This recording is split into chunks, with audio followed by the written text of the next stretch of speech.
আসসালামু আলাইকুম রহমতুল্লাহি ওবরাকাতু। প্রিয় ভিউয়ার্স, আশা করছি আপনারা সকলেই ভালো আছেন। আমিও আল্লাহর অশেষ দয়ায় আলহামদুলিল্লাহ খুবই ভালো আছি। তো বন্ধুগণ, আজকে এমন একটি ভিডিও নিয়ে আপনাদের সম্মুখে এসেছি যেটা একটা গুরুত্বপূর্ণ ভিডিও, অথবা আপনাদের জীবনে। আর দেখুন, মানুষ্য জাতি মানে মানুষ হিসেবে প্রত্যেক জীবনে প্রত্যেকেরই একবার প্রেম, ভালোবাসা, মহব্বত করার ইচ্ছা জাগে, বা সবাই একবার মন চায়। তো সেক্ষেত্রে আপনারা যদি কাউকে ভালোবেসে থাকেন, আর সেই ভালোবাসা সে যদি আপনাদের ভালোবাসায় সাড়া না দেয়, তার জন্য একটা পদ্ধতি রয়েছে। যে পদ্ধতিটা হলো কোরআনী পদ্ধতি। কোরআনের এই পদ্ধতি অনুযায়ী আপনার যদি ভালোবাসার ভিতরে স্বচ্ছতা, পরিচ্ছন্ন এবং পরিষ্কার হয়ে থাকে, বা আপনার নিয়তের ভিতরে যদি সচ্ছলতা থেকে থাকে, সৎ নিয়ত থাকে, তাহলে ইনশাআল্লাহ আপনার অবশ্যই এই তদবিরটা কাজ হবে। তবে শর্ত হলো একটাই, সেটা হলো আপনার নিয়তের ভিতরে সচ্ছলতা থাকতে হবে। দেখুন, মানুষ হিসাবে সবাইকে একদিন না একদিন বিয়ে শাদী করতেই হবে। সেক্ষেত্রে আপনি যদি কাউকে ভালোবেসে থাকেন, তো আপনি ভাসতেই পারেন, সেটা কোনো অসুবিধা না বা অন্যায় না। তবে সেটা যদি আপনার নিয়ম মেনে হয় এবং শরীয়ত সম্মত হয়। তো সেক্ষেত্রে যদি আপনার ভালোবাসা সাড়া না দেয়, তাহলে আপনাকে একটা কাজ করতে হবে।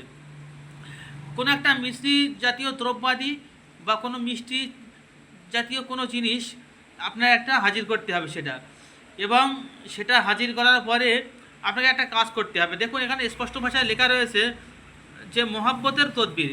মহব্বত বলতে গেলে ভালোবাসা বলা যেতে পারে বাংলা ভাষায়।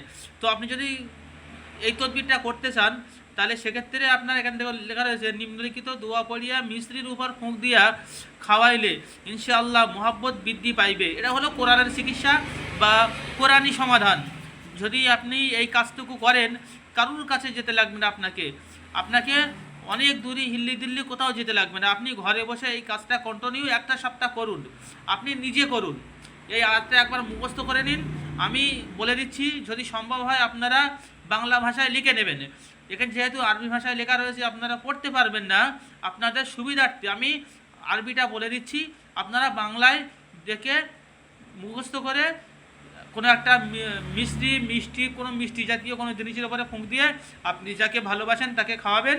ইনশাআল্লাহ দেখবেন আপনার প্রতি তার ভালোবাসা অনেক অনেক গাঢ় বেড়ে যাবে, এবং সেও আপনাকে মহব্বত করতে থাকবে, ভালোবাসতে থাকবে।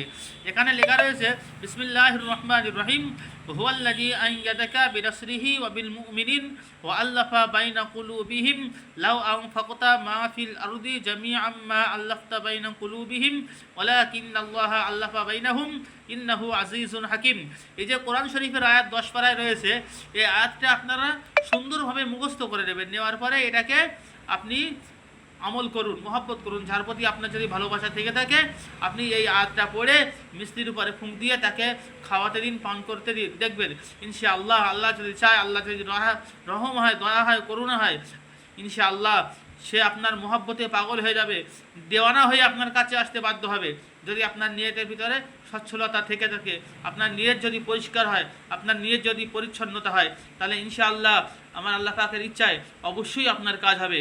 তবে আপনারা ঘরে বসে এই কাজটুকু করতে পারেন। যদি কোনো সমস্যা হয়, নিশ্চয়ই আপনারা স্ক্রিনে দেওয়া নাম্বার থাকবে, নাম্বারে আপনারা যোগাযোগ করবেন। এবং আপনাদেরকে বলবো, আপনারা চ্যানেলটিকে ফলো করুন এবং ভিডিওটা অন্য কারোর মাঝে ছড়িয়ে দিন, এবং চ্যানেলটিকে সাবস্ক্রাইব করতে ভুলবেন না। আসসালামু আলাইকুম ওয়া রাহমাতুল্লাহি ওয়া বারাকাতুহু।